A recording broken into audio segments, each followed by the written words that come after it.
Hello friends, जय हिंद, वंदे मातरम। Welcome back to our YouTube channel. Friends, आज एक बहुत महत्वपूर्ण मुद्दे पर बात करने वाला हूं और ये हम बात महत्वपूर्ण इसलिए कर रहे हैं क्योंकि ये आपकी मनी यानी कि आपके पैसे से जुड़ी हुई बात है।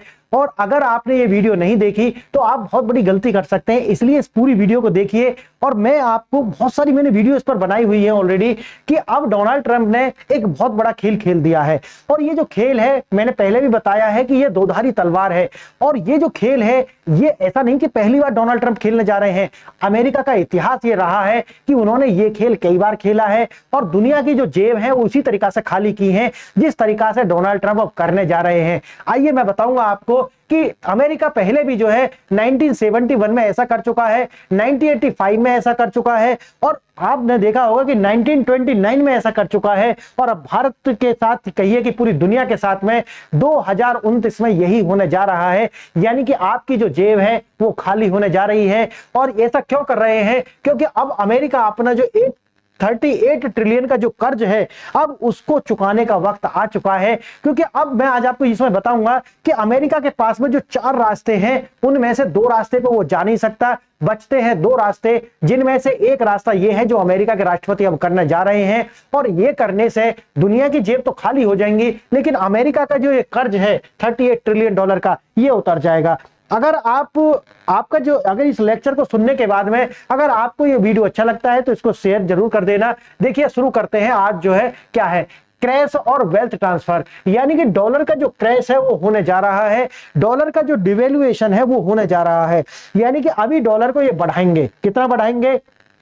आप भारत के अंदर देख रहे होंगे कि डॉलर जो है लगातार 91, 92 इस तरीका से जाएगा। और अचानक के साथ अब देखेंगे कि अमेरिका जो है इसका डिवैल्यूएशन करेगा, यानी कि जो डॉलर की आज कीमत है उसके 50% तक इसका डिवैल्यूएशन हो सकता है। और अगर 50% डिवैल्यूएशन होता है, इसका मतलब है कि अगर आपका निवेश डॉलर के अंदर है या आपका शेयर मार्केट के अंदर है या डॉलर से जुड़ी हुई किसी भी, वैसे तो आप अगर फाइनेंशियल मार्केट के अंदर है तो डॉलर को आप बिल्कुल भी बाईपास नहीं कर सकते, तो आप इसकी चपेट में आने ही वाले हैं। तो जैसे ही 50% डॉलर गिरेगा, तुरंत आपका जो धन है वो 50% से कम हो जाएगा। और आज मैं आपको यह बताऊंगा ये कैसे होने जा रहा है। देखिए, हर अमेरिका नागरिक का अगर हम देखा जाए तो हर अमेरिकी नागरिक के ऊपर लगभग 1 लाख डॉलर का जो है वो कर्ज है। सरकार रोज लगभग इस कर्ज को जो ब्याज चुकाने के लिए ही 3.5 बिलियन डॉलर की जो प्रिंटिंग कर रही है। और मेरी सारी वीडियो अगर आपने देखी हो तो मैं बता रहा हूं कि डॉलर के पीछे कुछ भी नहीं है, सिर्फ और सिर्फ एक विश्वास है। क्यों? डॉलर भी अपना में फिएट करेंसी है और ये जो फिएट करेंसीज होती है उनके पीछे एक विश्वास होता है। जैसे कि 100 के रुपए के नोट के ऊपर, 500 रुपए के नोट के ऊपर क्या लिखा होता है कि मैं धारक को इतने रुपए जो है अदा करने का वचन देता हूं। वो सिर्फ एक प्रॉमिस कर रहा है, प्रॉमिस दिया गया है। उसी तरीका से डॉलर पर भी एक प्रॉमिस है, उसकी वैल्यू उतनी नहीं है और ये जो विश्वास है वो लगातार टूट रहा है। अमेरिका जो है, आपने देखा होगा कि चाइना के पास में, जापान के पास में, कोरिया के पास में, भारत के पास में जो फॉरेक्स है यानी कि रिजर्व जो है वो डॉलर के रूप में है। कहीं पर 1.5 ट्रिलियन डॉलर है, किसी के पास 1 ट्रिलियन डॉलर है, किसी के पास 709 ट्रिलियन डॉलर है, ये बिलियन डॉलर है। ये जो डॉलर रखे हुए हैं इनकी वैल्यू रह जाने वाली है 40 to 50% आने वाले समय में। देखना, डॉलर को जानबूझकर जो है अवमूल्यन करने का समय आ चुका है और ये जो अवमूल्यन होगा ये आपकी जेब खाली कर देगा, आपका जो बैंक है वो खाली कर देगा। अब देखना, कैश होल्डर्स और असेट होल्डर्स, अब इसमें बचेंगे कौन? जिनके पास में असेट्स हैं यानी कि प्रीशियस मेटल्स हैं वो तो बचे रहेंगे, लेकिन जिन लोगों ने पैसा अपना शेयर मार्केट में लगाया हुआ है, बैंक में लगाया हुआ है या किसी भी तरीका के जो पेपर मनी है उसके अंदर लगाया हुआ है, तो आप समझिए आपका पैसा जो है वो 50% रह जाएगा। अब ऐसा हम देखते हैं, क्यों हम ऐसा क्या कह रहे हैं? क्योंकि इतिहास हमें यह बताता है कि डॉलर के साथ पहले भी अमेरिका यही करता रहा है। जैसे 1971 के अंदर आपने देखा होगा कि 1971 में इनके राष्ट्रपति थे निक्सन। निक्सन के द्वारा गोल्ड स्टैंडर्ड को हटा करके पेट्रो डॉलर के रूप में से कन्वर्ट कर दिया गया। क्यों? कि 1969 में ये जो है वियतनाम से युद्ध हार जाते हैं और इनको लगता है कि अब जो डॉलर है यानी कि गोल्ड जो है उतना हम कैरी नहीं कर सकते, होल्ड नहीं कर सकते, इसलिए जो है इन्होंने उस टाइम पर यह बोला था कि ये जो है हमेशा के लिए नहीं है। ये बोला था निक्सन ने कि ये हमेशा के लिए नहीं है, ये तो बस कुछ समय है, ये निकल जाएगा, उसके बाद फिर हम इसको गोल्ड से जोड़ देंगे, लेकिन ये हमेशा के लिए जुड़ जाता है और डॉलर जो है वो पेट्रो डॉलर बनकर के सामने आता है। डॉलर की जो परचेजिंग है लगभग 87% की जो गिरावट है वो देखने के लिए मिली है।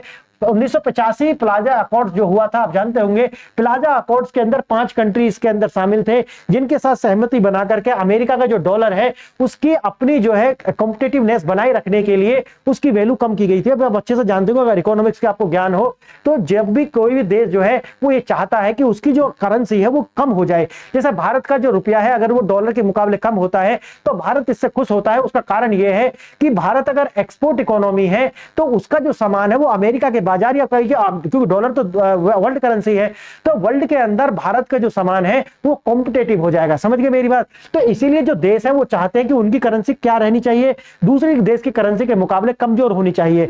लेकिन वही बात है कि अगर आप इंपोर्टर हैं तो फिर आपके लिए तो नुकसान हो जाएगा। अगर आपका रुपया कमजोर है, आप डॉलर में अगर आप इंपोर्ट कर रहे हैं तो फिर आपको ज्यादा देना पड़ेगा। समझ रहे मैं क्या कहना चाह रहा हूं? ठीक है, आप देखिए, जो प्लाजा अकॉर्ड हुआ था 5 देशों के बीच में हुआ था और इसके लिए जो डॉलर है उसको डिवेल्युएट किया गया था, इसलिए ताकि जो डॉलर है यानी कि अमेरिका के जो सामान है वो कॉम्पिटेटिव बन पाए दुनिया की मार्केट के अंदर। आगे देखना, वर्तमान स्थिति क्या है कि ट्रंप जो है वो यही कर रहे हैं। अगर आप मेरी बातों को डोनाल्ड ट्रंप के जो दावोस के अंदर यानी वर्ल्ड इकोनॉमिक फोरम के अंदर जो उनका स्पीच अगर उसके साथ में टच करके या जोड़ करके देखेंगे तो आपको समझ आएगा। अब अमेरिका में जो डोनाल्ड ट्रंप क्या कह रहे हैं, डोनाल्ड ट्रंप ये कह रहे हैं कि अब अमेरिका जो है वो मैन्युफैक्चरिंग इकोनॉमी बनने वाला है, यानी कि हम अपने देश के अंदर मैन्युफैक्चरिंग यूनिट्स लगाएंगे ताकि हमारे लोगों को रोजगार मिले। अब भाई भारत में जो प्रधानमंत्री मोदी उन्होंने क्या किया है, 2014 में इस बात को जान लिया था कि जो देश है वो मैन्युफैक्चरिंग से चलेगा, इसीलिए मेक इन इंडिया जैसी हो या पीएलआई जो स्कीम है जो मेक इन इंडिया को सपोर्ट करती है उनको लाया गया। अमेरिका के जो डोनाल्ड ट्रंप है वो समझ चुके हैं, इसीलिए आप देखेंगे कि अमेरिका जो है वो एक्सपोर्ट नहीं करता ज्यादा, वो इंपोर्ट करता है, यानी कि अपना एक कंजप्शन बेस इकोनॉमी है अमेरिका की। इसलिए भारत के साथ भी लगभग 45 बिलियन डॉलर का जो है वो घाटे में है। अमेरिका दुनिया के घाटे में इसीलिए है क्योंकि वो एक्सपोर्ट नहीं करते, इंपोर्ट ज्यादा करते हैं। एक्सपोर्ट करती हैं उनकी एमएनसी जो है वो। अब देखिए आप कि अमेरिका जो है, अब अगर आपको अपने यहां पर मैन्युफैक्चरिंग यूनिट लगानी है तो फिर आपके सामने एक समस्या आ जाएगी। समस्या क्या है कि जो आपकी करेंसी है वो आपको डिवेल्युएट करनी पड़ेगी, नहीं तो आपका जो सामान है वो कॉम्पिटिटिव रहेगा नहीं पूरी दुनिया की मार्केट में। अब यही है। अब आप कहोगे कि देखिए तो आप तो ये कह रहे हैं लेकिन अमेरिका का जो एप्पल है या अमेरिका का जो एमएनसी है उनके सामान तो अभी भी बिक रहे हैं। आप समझिए अगर एप्पल कम और नीचे आ जाता है तो चाइना के मुकाबले एप्पल की जो बिक्री है वैसे तो ज्यादा है लेकिन और ज्यादा हो जाएगी। तो कॉम्पिटिटिव जो नेस है वो हमेशा रहती है। देखो क्वालिटी तो ठीक है लेकिन कहीं ना कहीं जब तक वो चीज ऐसी नहीं है कि जो आपके जीवन मरण से संबंधित है तो कॉस्ट तो मायने रखती ही है। याद रखना इस बात को, ये तो इकोनॉमिक्स है, इसमें ज्यादा लेने की जरूरत नहीं है। कैश और एफडी, जैसे मैंने बताया, अगर आपके पास कैश है, अगर आपने एफडी की हुई है तो आपको नुकसान होने वाला है आने वाले 4 साल के अंदर। मैं बता रहा हूं ये 2029 तक हो जाएगा। अगर आपने इस तरह का पैसा लगाया हुआ है, वैसे तो आप जानते होंगे कि अगर हम बैंक में पैसा रखे हुए हैं हमने, तो अगर इन्फ्लेशन के साथ एडजस्ट करके देखते हैं तो हमेशा घाटे का सौदा है, लेकिन सिक्योरिटी के लिए हम बैंक में रखते हैं पैसा, इससे ज्यादा कुछ नहीं। अब हमको करना क्या है, अगर आप चाहते हैं कि आपका जो पैसा है वो सुरक्षित रहे तो आप ज्यादा से ज्यादा प्रीशियस मेटल्स जो होते हैं उनके अंदर अपना पैसा इन्वेस्ट कीजिए, यानी कि गोल्ड हो गया, कॉपर हो गया, यानी कि हमेशा प्रीशियस, यानी कोई संपत्ति खरीद सकते हैं आप, तो इसमें आप पैसा लगा सकते हैं। यानी कि ईटीएफ या पेपर जो मनी होती है या जो गोल्ड होता है, पेपर जो होते हैं उनके अंदर आप पैसा लगाएंगे तो दिक्कत आ जाएगी। गोल्ड वगैरह में पैसा लगा सकते हैं। मल्टीनेशनल कंपनी जो होती है उनकी होड़ मत कीजिए कि ये तो जो है लगातार इन्वेस्ट कर रही है डॉलर के अंदर। देखो ये मल्टीनेशनल कंपनी जो होती है उनका पूरी दुनिया के अंदर जो है हर देश के अंदर उनका व्यवसाय होता है, तो वो तो एक बार के लिए झेल जाएंगे लेकिन आप नहीं झेल पाएंगे। इसलिए अगर आप व्यक्तिगत तौर पर देखें तो ज्यादा से ज्यादा अपना जो रुपया है या अपना जो धन है उसको जो है आप किसमें निवेश करें, फिजिकल असेट्स के अंदर निवेश करें। देखना आगे। और ऐसा इसीलिए कह रहा हूं कि आने वाले 4 साल में ये आपके सामने आ जाएगा। अब आपका भाई पैसा आपका है, निर्णय आपका, आपको लेना है, आप जान सकते हैं इसको। मैं तो बता रहा हूं आप जिसके हिसाब से आप अपना निर्णय बदल सकते हैं। ट्रंप को समझ नहीं है, वह इकोनॉमी को डुबो रहा है, लोग ऐसा मानते हैं, लेकिन मेरा मानना बिल्कुल अलग है। मैं तो बहुत कल लगभग मुझे कई महीने हो गए हैं लगातार इस बात की वीडियो मैं बना रहा हूं कि अमेरिका बहुत बड़ा मूव लेने जा रहा है। ये आने वाले समय में भारत हो या पूरी दुनिया के लिए एक संकट खड़ा करने वाला है। ट्रंप एक बिजनेसमैन व्यक्ति है, वो सब कुछ जानते हैं और उनको ये समझ में आ चुका है कि हमको जो है अपनी इकोनॉमी को मैन्युफैक्चरिंग बेस्ड बनाना पड़ेगा और जो $38 बिलियन का जो कर्ज है इसको कैसे उतारा जाएगा ये जो है डोनाल्ड ट्रंप अच्छी तरीके से जानते हैं। अब देखना ये पैसा कहां गया, लोगों की जेब में या वार में या फिर फालतू खर्च में जो है ये $38 ट्रिलियन का जो है इनके ऊपर जो कर्ज है लगातार इंटरेस्ट में ही वो लगभग 3.5 बिलियन पर डे के हिसाब से जो है वो लगातार जो डॉलर है वो छाप रहे हैं। अगर लगातार डॉलर छपता रहेगा और उसके पीछे असेट नहीं होगी तो ये बबल क्रिएट करेगा और जब बबल क्रिएट करेगा तो आने वाले पूरी दुनिया में आने वाले समय में ये कोहराम मचाने वाला है, ध्यान रखना। अब देखते हैं कि अगर डोनाल्ड ट्रंप हो या अमेरिका हो, उनको अगर ये $38 ट्रिलियन का जो एक कर्ज है अगर इसको चुकाना है तो उसके लिए कितने रास्ते हैं, 4 रास्ते हैं। देखना ये 3 रास्ते हैं। पहला क्या है, पहला ऑप्शन ये है कि अपने आप को क्या है वो दिवालिया घोषित कर दे यानी कि डिफॉल्टर बना दे, लेकिन ऐसा अमेरिका करेगा नहीं क्योंकि अगर डिफॉल्टर बनाएगा तो कर्ज तो उतर जाएगा लेकिन साथ ही साथ में उसकी जो अपनी इमेज है या वर्ल्ड के अंदर जिस तरीका की उसकी हनक है वो समाप्त हो जाएगी, ये नहीं करेगा। आगे देखना दूसरा ऑप्शन है उसके पास में ऑस्टेरिटी यानी कि खर्च कम करना और टैक्स बढ़ा देना, लेकिन ये ऑस्टेरिटी भी नहीं करने वाला है अमेरिका क्योंकि वहां के जो नागरिक हैं ऑलरेडी बहुत ज्यादा जो दबाव है उनके ऊपर, क्योंकि अमेरिका में जिस तरीका के अमेरिका में टैरिफ लगाए गए हैं डोनाल्ड ट्रंप के द्वारा, तो जो खाने पीने के सामान है उनकी भी जो महंगाई है इन्फ्लेशन हाई पर है और नवंबर में चुनाव है मिड टर्म इलेक्शन, तो अमेरिका का कोई भी नेता जो है इस तरीका का रिस्क नहीं लेना चाहता। आगे देखना इन्फ्लेशन और डिवेल्युएशन, ये मामला पहले भी कई बार कर चुका है अमेरिका ये सारी घटना, तो अमेरिका के पास में ये जो विकल्प है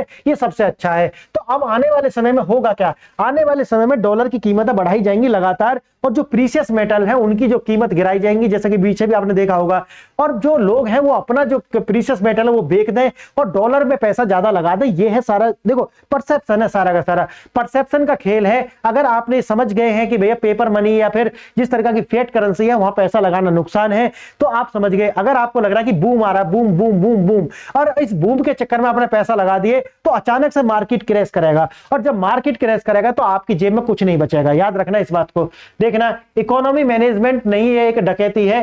ट्रंप जो है उनका जो लॉजिक है वो सीधा सीधा ये है कि भाई किसी भी देश पर निर्भर नहीं रहना है बल्कि जो आम नागरिक है उसी की जेब जो है वो काट लेनी है। कैसे करेंगे, जैसे मैंने बताया इंटरेस्ट रेट कम होंगे, जो मनी प्रिंटिंग बढ़ाई जाएगी, रिजल्ट क्या होने वाला है, आप परचेजिंग पावर आपकी खत्म हो जाएगी और जैसे ही डॉलर जो क्रैश करेगा तो जो आपकी धन है वो भी आधा रह जाएगा या 30-40% रह जाने वाला है और जो बीच का गैप है अमेरिका उससे अपना जो पूरा का पूरा ये रन है वो चुकता कर लेगा। देखना ट्रंप जो है बिजनेसमैन है, डॉलर कमजोर होने से एक्सपोर्ट जो है वो सस्ते हो जाएंगे, ये तो फायदा होगा। और अमेरिका का डोनाल्ड ट्रंप जो शुरू में मैंने बताया वो क्या कह रहे हैं कि मैन्युफैक्चरिंग बेस इकोनॉमी बनानी है, तो उनका जो एक्सपोर्ट है डॉलर कमजोर होने से क्या होगा, उनके एक्सपोर्ट बढ़ जाएंगे, सीधी सी बात है। और मैन्युफैक्चरिंग जॉब जो है वो अमेरिका में वापस आ जाएंगे क्योंकि टैक्स की वजह से ही अमेरिका की जो एमएनसीज है वो चाइना हो, भारत हो या पूरी दुनिया के अंदर जिस तरह का इन्वेस्ट करती हैं वो इसीलिए करती हैं। और एक वीडियो मैंने बनाई थी जो आप जानते होंगे कि जो फेडरल रिजर्व जो है यानी जैसा अपना आरबीआई होता है उसी तरीका से अमेरिका में होता है फेडरल रिजर्व, उसका जो चेयरमैन है वो बदला जा रहा है और ऐसा व्यक्ति लाया जा रहा है जो अमेरिका के जो डोनाल्ड ट्रंप है उनका मनपसंद है। और दूसरा यानी कि अमेरिका के जो राष्ट्रपति हैं वो ज्यादा से ज्यादा जोर दे रहे हैं स्टेबल कॉइन पर, यानी कि डॉलर का आप संकेत समझ रहे हैं, यानी कि अगर स्टेबल कॉइन को वो मजबूत करने की बात कर रहे हैं तो आने वाले समय में जो डॉलर है वो क्रैश कराएंगे ही कराएंगे डोनाल्ड ट्रंप, याद रखना इस बात को। टैक्स कम करने का जो वादा है लेकिन इन्फ्लेशन के जरिए इनविजिबल टैक्स जो है आज का $100 जो है $100 जो है कल $50 या $40 रह जाएंगे।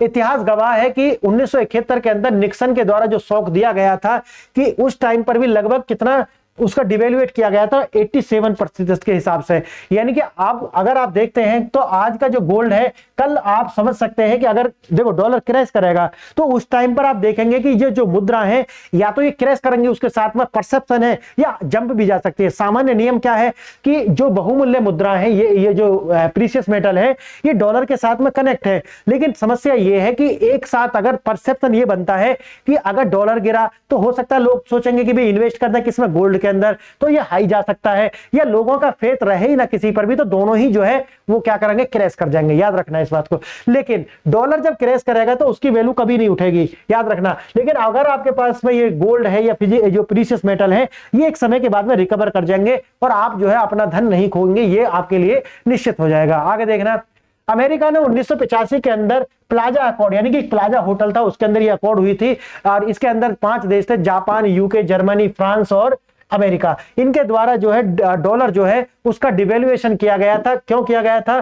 ताकि क्या हो कि अमेरिका के जो एक्सपोर्ट्स हैं वो क्या हो जाए, सस्ते हो जाए, कंफर्टेबल हो जाए। देखना, डिवेल्युएशन जानबूझकर जो है किया जाएगा, मार्केट बूम का छलावा है। और ये सिर्फ इसीलिए दिखाया जा रहा है कि डॉलर में जो लोग हैं ज्यादा से ज्यादा निवेश करें, और उसके बाद में धड़ाम से जो है ये क्रैश करेगा। और जैसे गोल्ड और ये सब कराई जा रही है, ये सिर्फ और सिर्फ क्या है, एक तरीका से छलावा है, कैमोफ्लेज कह सकते हैं आप इसको। आगे देखना, वेल्थ ट्रांसफर जो है वो सबसे ज्यादा बड़ी होने जा रही है। और ये जो वेल्थ है वो कहां जाएगी, आपकी जेब से निकल करके अमेरिका जाएगी, और अमेरिका का जो कर्ज है वो उतारेगी।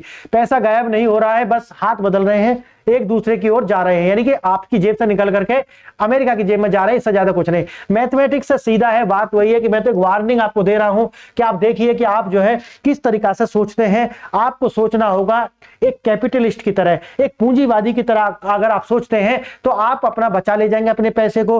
और जैसा मैंने शुरू में बताया है कि देखिए, बैंक में लोग जो पैसा रखते हैं वो पैसा रखते इसलिए है ताकि ऐसा नहीं कि ब्याज उन्हें मिलेगा, इसलिए रखते हैं ताकि वो अपना जो पैसा है उसको सुरक्षित रख सके। क्योंकि अगर आप देखते हैं कि बैंक के अंदर जो पैसा रखा होता है और जो इन्फ्लेशन होता है, उन दोनों के बीच में हमेशा इन्फ्लेशन रेट ज्यादा होता है और जो बैंक रेट होता है वो कम होता है, इसीलिए हमेशा घाटे का सौदा है हमेशा। इसीलिए जो दिमाग जिनके पास होता है वो पैसे को बैंक में नहीं रखते, वो पैसे को इन्वेस्ट करते हैं। समझ गए मेरी बात? तो ये है, इसीलिए आपको भी जो है एक कैपिटलिस्ट की तरह सोचना पड़ेगा। अगर आप ज्यादा रिटर्न के चक्कर में रहेंगे तो हाई रिटर्न हाई रिस्क वाला जो मामला है वो बन जाएगा। और पेपर मनी जो है उसमें बिल्कुल भी विश्वास ना करें। जो भी बूम आज आप देख रहे हैं वो आने वाले समय में अच्छे संकेत नहीं दिखा रहे हैं, बल्कि आप अपना जो पैसा है वो पेपर मनी से निकाल करके इसको जो है आप फिजिकल एसेट्स में जो है इन्वेस्ट कर लीजिए। अगर आप ऐसा नहीं करते हैं तो आने वाले समय में दिक्कत खड़ी हो जाएगी। डाइवर्सिफाई करें, करेंसी प्रोटेक्शन जो है वही है कि डॉलर आगे गिरा तो आप जो है सब बचा सकती है जो, लेकिन वही है कि कौन बचा पाएगा, जो एमएनसीज है वो तो बचा लेंगे लेकिन आप नहीं बचा पाएंगे। इसलिए आपको जो है बिल्कुल भी रिस्क नहीं लेना है। अब आता है कि जो ये वोलेटिलिटी जो है इसके अंदर एक जाल है, और ये जो फ्राइडे अटैक जो अब पीछे जो हुआ मैंने आपको उसके लिए बता रहा हूं, जो गोल्ड और जो सिल्वर है उसके प्राइस धड़ाम से गिरे और डॉलर में जो है रॉकेट लग गए, डॉलर जो है वो तेजी से बढ़ना शुरू हो गया। आप समझिए कि ये जो है सिर्फ क्या है, आपका परसेप्शन चेंज करने के लिए है, और परसेप्शन ही सब कुछ है, याद रखना इस बात को। आगे देखना, क्या बिल्कुल ना करें, ये ना करें। एक तो फिक्स्ड डिपॉजिट जो है वो ना करें, अगर आपने इस तरीका से करा हुआ तो डूबना तय है। आगे आता है डे ट्रेडिंग, जो आप लोग करते हैं वो ना करें। और देखना, लॉन्ग टर्म बॉन्ड्स जो है 20 से 30 साल वाले, उनमें भी निवेश ना करें क्योंकि ये भी डूबेंगे साथ में। आगे देखना, और पैनिक सेलिंग ना करें। अचानक से अगर गोल्ड और सिल्वर के लिए कह रहा हूं कि अगर अचानक से दाम गिरते हैं, जैसे अभी आपने देखा होगा 1 से 2 तारीख के अंदर, 2 फरवरी के आसपास, तो अचानक से दाम गिरते हैं तो उस टाइम पर इसको जल्दी से सेल आउट ना करें, थोड़ा पेशेंस रखें, और पेशेंस जो है रखेंगे तो आप जीत जाएंगे। अब है इमरजेंसी फंड रखें, हर महीने असेट्स जो है गोल्ड सिल्वर और इनके अंदर जो है पैसा इन्वेस्ट करें। कंज्यूमर नहीं, असेट ओनर बने। और यही है कि आपका जो पैसा है वो आपका है, आप देखिए कि जो पैसा है वो किधर से किधर जा रहा है, उसके हिसाब से आप निर्णय ले सकते हैं। मेरा तो सुझाव यही है कि आप जो है जो फिएट करेंसी है ये उनमें निवेश से पहले आप ज्यादा से ज्यादा असेट्स में निवेश करें। आज के लिए इतना ही फ्रेंड्स। अगर आपको ये वैल्यूएबल लगा है, ये लेक्चर से आपको कुछ जानकारी मिली है या आप इसमें विश्वास रखते हैं, तो बिल्कुल आप इसको शेयर करें, कमेंट करें, और अगर कोई कमी है, अगर आप कोई सुझाव देखना चाहते हैं तो वो भी आप कमेंट में जरूर लिखें। आज आपने लेक्चर सुना, इसके लिए बहुत बहुत धन्यवाद। जय हिंद।